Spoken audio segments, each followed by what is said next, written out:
nadudurog yung bushing nito. Pwede itong DIY. Tuturo ko dito yung DIY na ginagawa ko sa Celerio Gen 2 na wala kayong bibiling parts. Ang matagalan na po yan.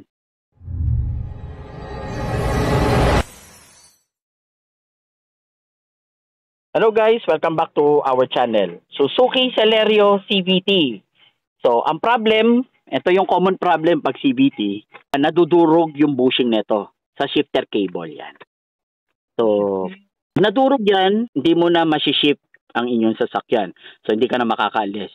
Ito yung common problem sa Celerio. Hindi lang naman sa Celerio, pati sa mga automatic transmission. So, maraming paraan.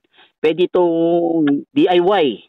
Pwede rin to, tanggalin nyo lang yung center console nito. So, may tornilyo dito para sa Celerio at dito. So, pag oras na naalis nyo yan, in case na mangyari sa inyo to, pwede nyo imano-mano, ikabit itong natanggal at isip nyo sa drive at makakaalis na kayo. Tsaka nyo nagawa ng paraan. So, ngayon, ang ituturo ko dito, yung DIY na ginagawa ko sa Celerio Gen 2 na wala kayong bibiling parts. So kung bago pa lang kayo sa aming channel, don't forget to like, subscribe, and hit the notification bell para updated kayo sa aming mga bagong videos. Maraming salamat po. So guys, ito DIY lang.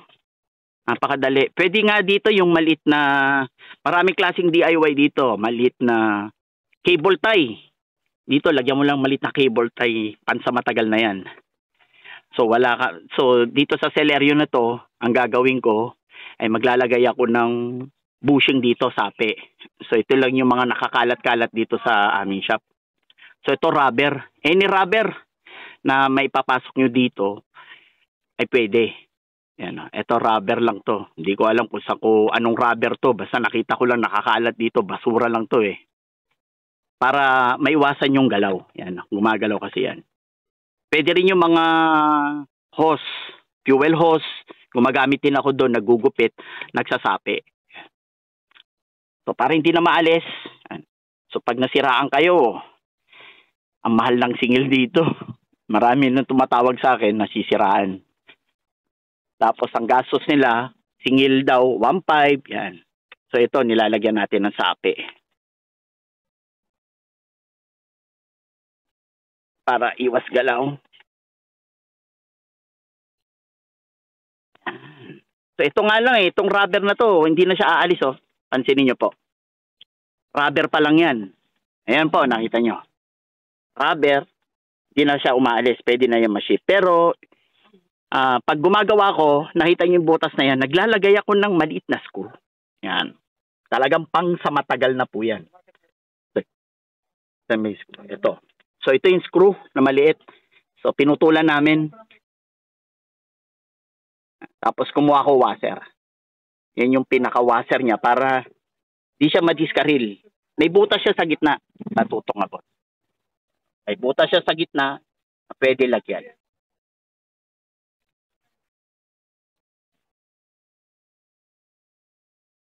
Ito, ginawa ko tong sasakyan na to dito. Palit radiator motor fan. Sakto. Nung chinek namin to, durug-durug na pala.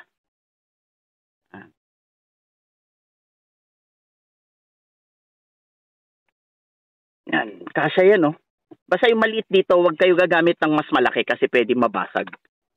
Yung pinaka-putas niya sa gitna. Yan na. Ayos na yan. Ayan, oh. Hindi na maalis yan.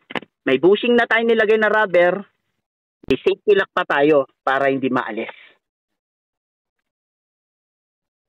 So, testingin natin.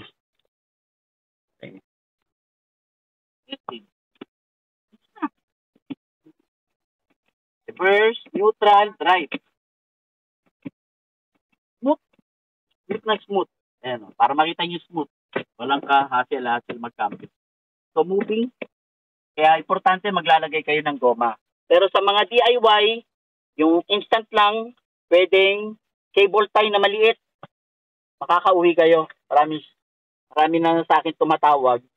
Pero talagang hindi ako nakakapag-home. Nakakapunta sa kanila. Dahil dito pa lang sa shop, ay napakarami na naming gawa. That's all guys. So yan, isa sa magandang tip, rubber bushing sa gitna at screw. Wala kayong bibili na iba. Ito yung mga junk lang sa ating bahay kung meron kayo. Kasi ako napakasino. Pang sa matagal na yan, naiipitan ng screw yung washer. Hindi na yan maalis. Oh. Yan. Tingnan nyo. Wala na. Pang matagalan na po yan. So, that's all. So, that's all guys. Thank you for watching.